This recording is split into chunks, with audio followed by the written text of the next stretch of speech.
शाहजहां शेख की कस्टडी लेने पहुंची सीबीआई की टीम को खाली हाथ लौटना पड़ा। सीआईडी ने सुप्रीम कोर्ट में अपील का हवाला देकर शाहजहां शेख को सीबीआई के हवाले करने से इनकार कर दिया।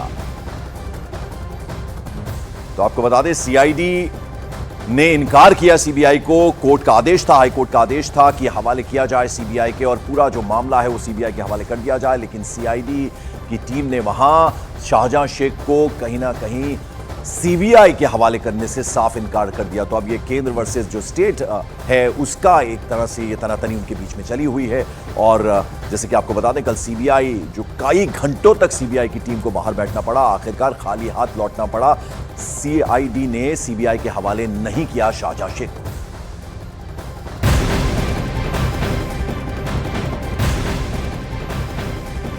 और पश्चिम बंगाल बीजेपी अध्यक्ष सुकांतो मजूमदार ने ममता सरकार पर शाहजहां शेख को बचाने का बड़ा आरोप लगा दिया। साथ ही साथ अभिषेक बनर्जी के शाहजहां शेख के साथ आर्थिक तार, यानी किस तरह से आर्थिक तार जुड़े हुए हैं, उसको लेकर भी उन्होंने बात कही। तो आपको बता दें, जो बीजेपी के प्रदेश अध्यक्ष हैं सुकांतो मजूमदार, उन्होंने कहीं ना कहीं सीधे सीधे ममता सरकार पर निशाना साधा और कहा कि शाहजहां शेख को बचाने में एक बड़ा रोल जो है वो ममता सरकार का है, ये आरोप लगाया। साथ ही साथ उन्होंने कहा कि अभिषेक बनर्जी के साथ शाहजहां शेख के आर्थिक तार जुड़े हुए हैं, ये भी आरोप लगा दिया। और अब बात राज्य सरकार पर आई तो टीएमसी नेता बचाव में उतरा और बीजेपी पर हमलावर हो गए। पुलिस का काम है तो स्टेट का देखने का है, वो लोग क्यों अभी रूट मार्च कर रहे हैं? इलेक्शन डिक्लेयर होगा तब वो लोग रूट मार्च करेगा, यही तो तरीका है। बाकी हम लोग जानते नहीं है कि क्यों इस बार इतने पहले वो ये पैरामिलिट्री फोर्स आ गया। आपको क्या लग रहा है, किस लिए ये किया? वो तो क्या लग रहा है, क्यों लग रहा है, वो तो पता नहीं है वो क्यों कर रहा है। अभी कौन किसका दिमाग में क्या है वो भी हम लोग को पता नहीं है। वो तो ठीक है, सीबीआई तो बहुत सारी का ये इंक्वायरी कर रहा है। अभी तक तो एक तो पनिशमेंट हुआ नहीं, चार्ज फ्रेम किया नहीं अभी तक। देखिए क्या होता है।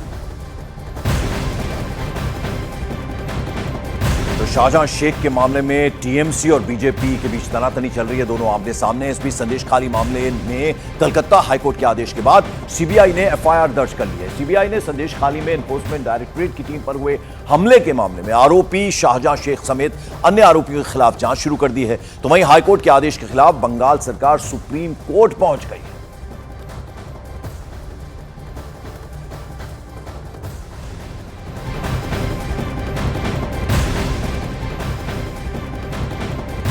एक और बड़ी खबर पश्चिम बंगाल से यह है, जहां एनफोर्समेंट डायरेक्टरेट ने टीएमसी नेता शाहजहां शेख की संपत्तियों को कुर्क कर दिया है।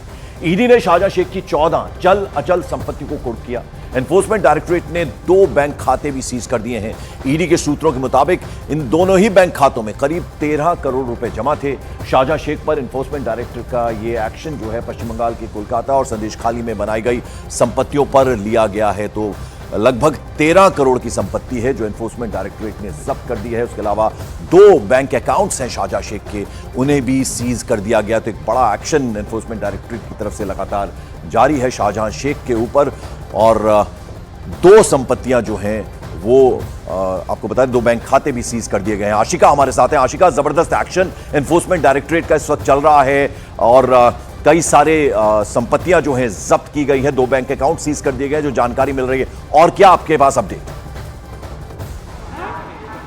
देखिए, कोलकाता का फ्लैट और जमीन, कई मछलियों का तालाब जो है वो शेख शाहजहां का 13 करोड़ के वो फिलहाल जो है वो कुर्क किए हैं ईडी ने। और साथ ही साथ शेख शाहजहां को लेकर के आज हो सकता है ईडी और सीबीआई की तरफ से कोर्ट का दरवाजा खटखटाया जाए, क्योंकि कल पूरा हंगामा चला। करीब 2 घंटे के इंतजार के बाद सीबीआई के अधिकारी हैं वो खाली हाथ बाहर आ गए। तो जाहिर है कि आज फिर इस मामले को कोर्ट में ले जाएंगे। पंकज, चलिए, तो हम आपको बता रहे हैं कि इस वक्त आशिका जहां पर मौजूद है, प्रधानमंत्री लगभग 11 से 11:30 बजे पहुंचने वाले हैं। उसकी तैयारियां चल रही हैं, जबरदस्त सुरक्षा के प्रबंध वहां पर किए गए। लाउडस्पीकर से आवाज आ रही है, इसीलिए कुछ आवाज आशिका की हम तक साफ नहीं आ रही थी। लेकिन 2 संपत्तियां सीज कर दी गई हैं, 2 बैंक अकाउंट माफ कर दिएगा सीज किए गए हैं और कई सारा जो करोड़ों रुपया है वो जब्त किया है ईडी की टीम ने। आगे बढ़ते हैं। बीजेपी ने टीएमसी नेता का एक वीडियो जारी कर टीएमसी और एडमिनिस्ट्रेशन और साथ साथ पुलिस की मदद से पश्चिम बंगाल में चुनाव जीतने का आरोप लगा दिया। इस वीडियो में टीएमसी नेता मोलॉय मुखर्जी एडमिनिस्ट्रेशन और पुलिस की मदद से लाखों वोटों से जीत दर्ज करने की बात कह रहे हैं।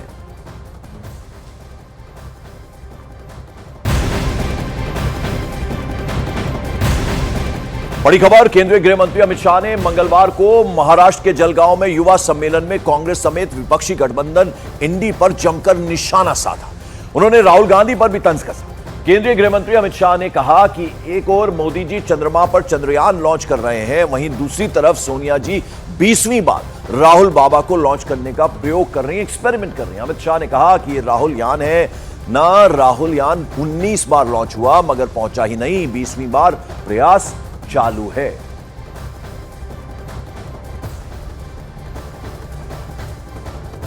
एक और मोदी जी चंद्रमा पर चंद्रयान लॉन्च कर रहे हैं, दूसरी ओर सोनिया जी 20वीं बार राहुल बाबा को लॉन्च करने का प्रयोग कर रही है। ये राहुल यान है ना, राहुल यान 19 बार लॉन्च हुआ मगर पहुंचा ही नहीं, 20वीं बार प्रयास चालू है।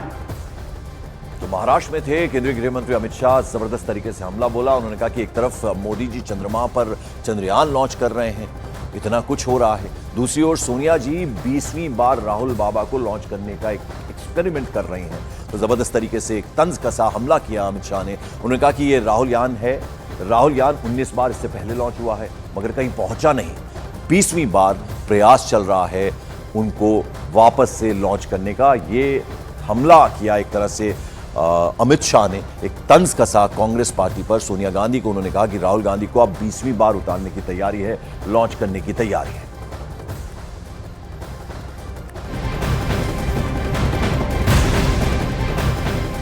मॉर्निंग प्राइम में खबर परिवारवाद की, पॉलिटिक्स की। लालू प्रसाद यादव के प्रधानमंत्री नरेंद्र मोदी पर परिवार को लेकर दिए विवादास्पद बयान के बाद पूरा देश मोदी के सपोर्ट में उतर आया है। प्रधानमंत्री मोदी के लोकसभा क्षेत्र वाराणसी में समर्थकों ने अपने घरों के बाहर मोदी का परिवार वाले पोस्टर लगा दिए हैं। इसका बाकायदा आह्वान भी प्रधानमंत्री ने किया था कि मेरा पूरा का पूरा परिवार जो है वो पूरा देश है, 140 करोड़ जनता मेरा परिवार है। और उसके बाद तमाम केंद्रीय मंत्री उन्होंने अपने बायो में यानी अपने नाम के आगे एक्सपोस्ट पर लिख दिया था मैं मोदी का परिवार। और अब इसी तर्ज पर लोग अपने घरों के बाहर ये पोस्टर चस्पा कर रहे हैं। काशी जो कि संसदीय क्षेत्र है प्रधानमंत्री नरेंद्र मोदी का, प्रधानमंत्री को अपना सपोर्ट, अपना समर्थन दिखाते हुए काशीवासी नजर आ रहे हैं। जो विपक्ष बार बार परिवारवाद पे बात कर रहा है, क्या वो जानता नहीं है कि किसके ऊपर टिप्पणी हो रही है? ऐसा इंसान जिसने बेटियों के लिए, महिलाओं के लिए, हर परिवार के लिए, गरीब जन के लिए इतना काम किया है कि आज उसको सुनते हुए मुझे ऐसा लगा कि हर घर में ये साइन बोर्ड लग जाना चाहिए कि हाँ, हम सब हैं मोदी का परिवार। और मोदी जी को एक नहीं, लाखों करोड़ों लोग प्यार करते हैं। देश ही नहीं, विदेश के लोग भी आज इस साइन बोर्ड को लगाने में गर्वान्वित महसूस करेंगे। जो लोग अपने पूरे देश के हर आदमी को, हर व्यक्ति को परिवार मानते हैं, उनका अपना परिवार तो होता ही नहीं है। और हम लोग ऐसे ये भी मानते हैं, हमारी जो संस्कृति ये कहती है विश्व कुटुंबकम है, मतलब पूरा विश्व ही हमारा एक परिवार है। मोदी जी हमारे परिवार हैं, हमारे घर के एक वरिष्ठ सदस्य हैं जो हमारे यहाँ देखभाल करते हैं।